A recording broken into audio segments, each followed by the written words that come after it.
Miraj group के 44वें स्थापना दिवस की आप सभी को हार्दिक शुभकामनाएं।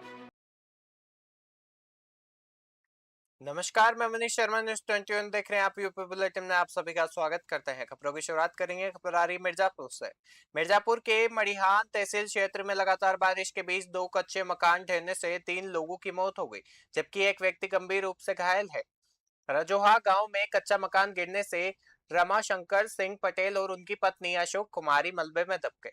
करीब 2.5 घंटे की मशक्कत के बाद दोनों को बाहर निकाला गया, लेकिन डॉक्टरों ने मृत घोषित कर दिया। वहीं थपनवा गांव में कच्ची दीवार गिरने से केवली देवी की मौत हो गई, जबकि उनके पति हीरालाल गंभीर रूप से घायल है। प्रशासन ने मृतकों के परिजनों को 4-4 लाख रुपए की आर्थिक सहायता देने का ऐलान किया है। मिर्जापुर से अखिलेश श्रीवास्तव की रिपोर्ट देख रहे हो।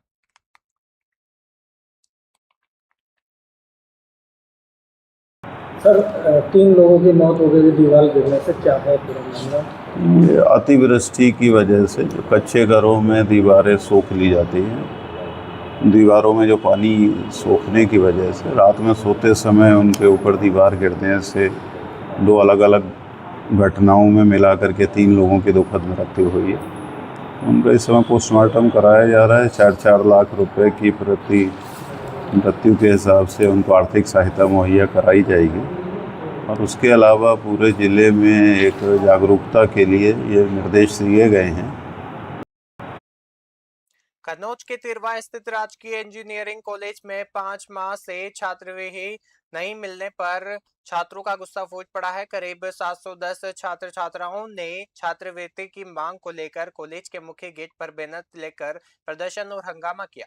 सूचना पर सीओ कोतवाल, ज्वाइंट मजिस्ट्रेट और तहसीलदार और भारी पुलिस बल मौके पर पहुंचा और अधिकारियों और कॉलेज निदेशक के ने छात्रों से बातचीत कर उन्हें जल्द छात्रवृत्ति दिलाने का आश्वासन दिया, जिसके बाद प्रशासन ने ये आश्वासन दिया। उसके बाद छात्रों ने प्रदर्शन समाप्त किया। छात्रों का आरोप है कि छात्रवृत्ति के लिए भेजे गए डाटा में गलतियां थी और कॉलेज प्रशासन ने समय पर डाटा उपलब्ध नहीं कराया, जिसके चलते छात्रवृत्ति अटक गई। कन्नौज से रानू श्रीवास्तव की रिपोर्ट देख रहे हैं। ये मास्टर डाटा ना भेजने के कारण यही मामला है और 5 महीने से लगातार कोशिश कर रहे हैं बच्चे, केवल आश्वासन ही दिया जा रहा है, बस यही है। रामपुर के सिविल लाइन थाना क्षेत्र के माल गोदाम चौराहे पर सड़क हादसे में एक किन्नर की मौत हो गई। बताया जा रहा है कि किन्नर सड़क पर भीख मांग रहा था। इसी दौरान सरकारी रोडवेज बस की चपेट में आ गया। हादसे में उसकी मौके पर ही मौत हो गई। सूचना मिलते ही इंस्पेक्टर ओंकार सिंह पुलिस टीम के साथ मौके पर पहुंचे और पुलिस ने शव को जिला अस्पताल की मोर्चरी में भेज दिया, जहां पोस्टमार्टम की प्रक्रिया चल रही है। पुलिस ने रोडवेज बस को कब्जे में लेकर जांच शुरू कर दी है और हादसा किन परिस्थितियों में हुआ इसकी पड़ताल की जा रही है। रामपुर से शाहबाज खान की रिपोर्ट देख रहे हैं।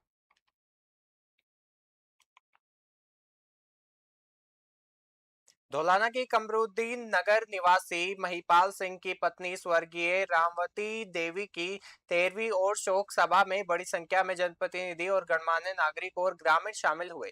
सभी ने दिवंगत आत्मा को श्रद्धांजलि अर्पित कर शोकाकुशल परिवार को सांत्वना दी और सभा के वरिष्ठ नेता प्रताप सिंह चौहान ने भी पहुंचकर पुष्प अर्पित किए और परिवार के प्रति संवेदना व्यक्त की। उन्होंने रामवती देवी के निधन को परिवार और क्षेत्र के लिए अपूरणीय क्षति बताया है। कार्यक्रम में जिला पंचायत सदस्य हरिओम चौहान, नेत्रपाल प्रधान, बबली प्रधान और महेश रावत और तेजपाल सिंह और मदनपाल सिंह समेत कई लोग मौजूद रहे। अंत में 2 मिनट का मौन रखकर दिवंगत आत्मा की शांति के लिए प्रार्थना की गई। हापुड़ से मनीष खान की रिपोर्ट देख रहे हैं।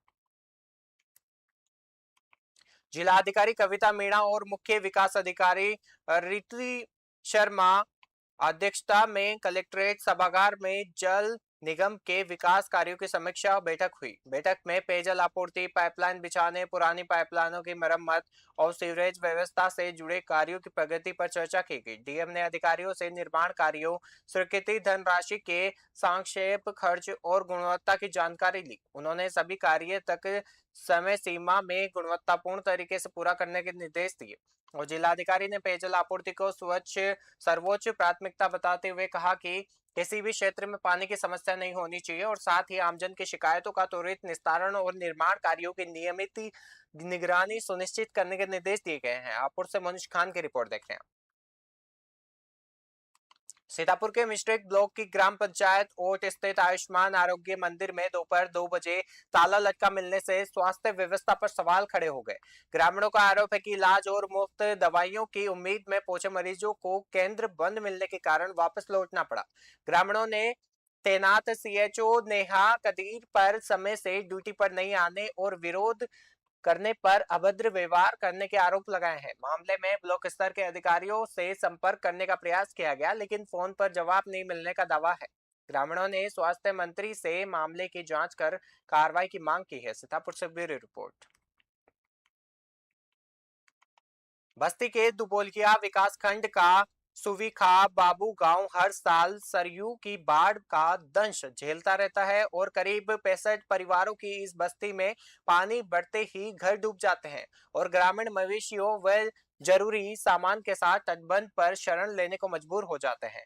बच्चों को स्कूल जाने के लिए करीब 2 किलोमीटर नाव में सफर करना पड़ता है और ग्रामीण लंबे समय से सुरक्षित पुनर्वास और पक्की सड़क की मांग कर रहे हैं, लेकिन स्थायी समाधान नहीं मिला।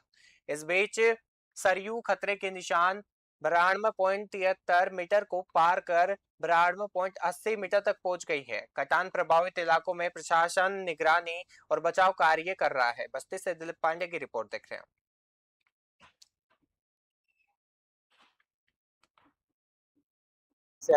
सरकार से हमारा मांग यही है कि हम लोग का जमीन जगह चाहिए घर बसने को।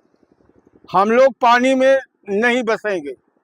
क्या दिक्कत हो रही है? और दिक्कत कटान है, कटान घेर रही है।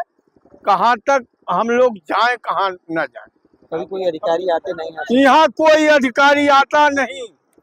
हाँ, समस्याएं बहुत हैं। बहुत समस्या टेर है, आकर यहाँ तहकियात करें। कितना मकान चाचा कटी हुई है?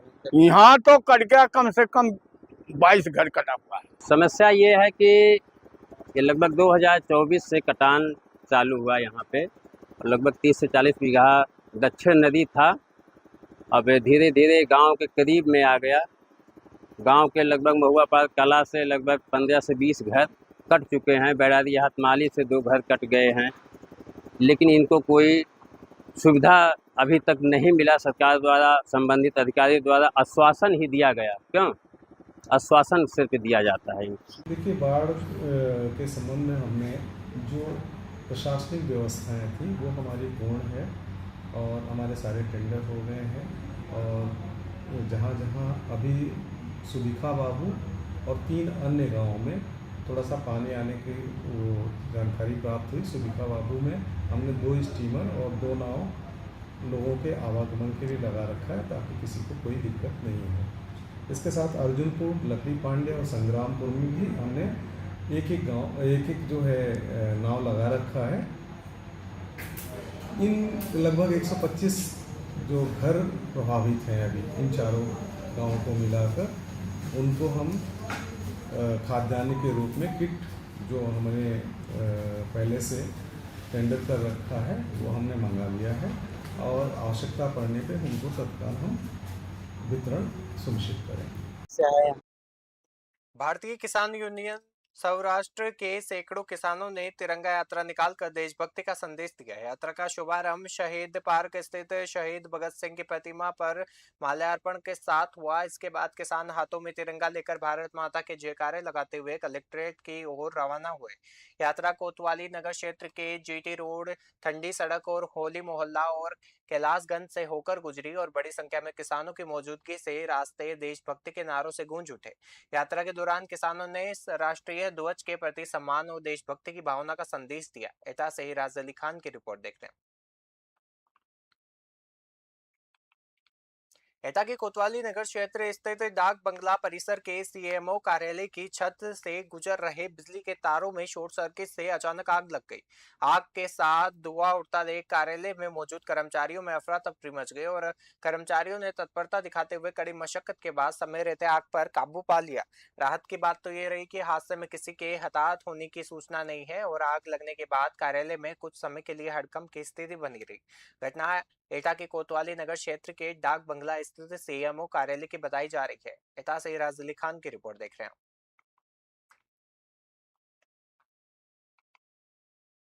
हमीरपुर में सफाई कर्मचारी संघ के जिला अध्यक्ष के नेतृत्व में सैकड़ों कर्मचारियों ने तिरंगा यात्रा निकाली और हाथों में तिरंगा लेकर कर्मचारी जनपद मुख्यालय पहुंचे और पुरानी पेंशन बहाली की मांग को लेकर प्रदर्शन किया।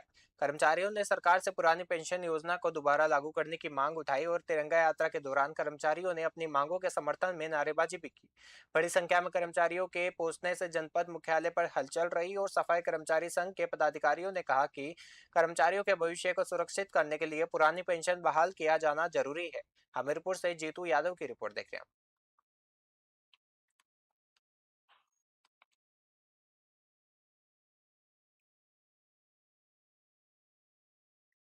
बिजनौर के राजकीय ITI कॉलेज में वर्कशॉप निर्माण को लेकर भ्रष्टाचार के आरोप सामने आए हैं। आरोप है कि करीब 4 करोड़ रुपए के टेंडर के बावजूद निर्माण कार्य में पुरानी ईंटों का इस्तेमाल किया जा रहा है। मामले ने सरकारी निर्माण एजेंसी राष्ट्रीय निर्माण निगम की कार्यप्रणाली पर भी गंभीर सवाल खड़े कर दिए हैं। निर्माण में धांधली की शिकायत सामने आने के बाद जिलाधिकारी ने मामले का संज्ञान लिया है और DM ने निर्माण कार्य की जांच कराने और कमी पाए जाने पर संबंधित के खिलाफ कार्रवाई का आश्वासन दिया है। अब जांच के बाद ये स्पष्ट होगा कि निर्माण कार्य में मानकों का कितना पालन किया जाता है। बिजनौर से अमित चौधरी की रिपोर्ट देख रहे हैं।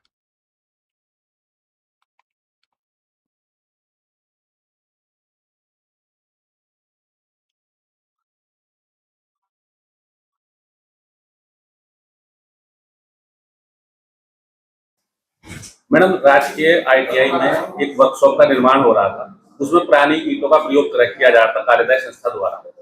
अब उसे तोड़ने का काम किया जा रहा है। ये मामला आपके संज्ञान में है? अभी मेरे संज्ञान में दिया गया है कि जो हमारा ITI है वहाँ वर्कशॉप का निर्माण जो है राजकीय निर्माण निगम द्वारा कराया जाना था और उनका कार्य उन्होंने शुरू भी करा दिया गया था। अभी बताया गया है कि वहाँ पुरानी ईंटों का जो है यूसेज किया जा रहा है और जो क्वालिटी स्टैंडर्ड्स उनको मेंटेन करने हैं एस्टिमेट के मुताबिक वो नहीं कर रहे हैं। उससे संबंधित मैंने एक टीम का गठन कर दिया है जिसमें PWD के एक्सियन, RES के और हमारे SDM सदर को तत्काल मौके पे भेजा जा रहा है। जिस मटेरियल को उन्होंने यूज़ किया है उसके सैंपल भी उठाएंगे वहाँ से और जो और सामग्री भी यूज़ कर रहे हैं वो और एक डिटेल्ड रिपोर्ट जो है वो प्रस्तुत करेंगे। मैडम, राजकीय ITI में एक वर्कशॉप का निर्माण हो रहा था, उसमें पुरानी ईंटों का प्रयोग किया जा रहा था कार्यदायी संस्था द्वारा। अब उसे तोड़ने का काम किया जा रहा है। ये मामला आपके संज्ञान में है? अभी यूपी बुलेटिन में फिलहाल के लिए इतना ही। देखते रहिए न्यूज़ 21। नमस्कार।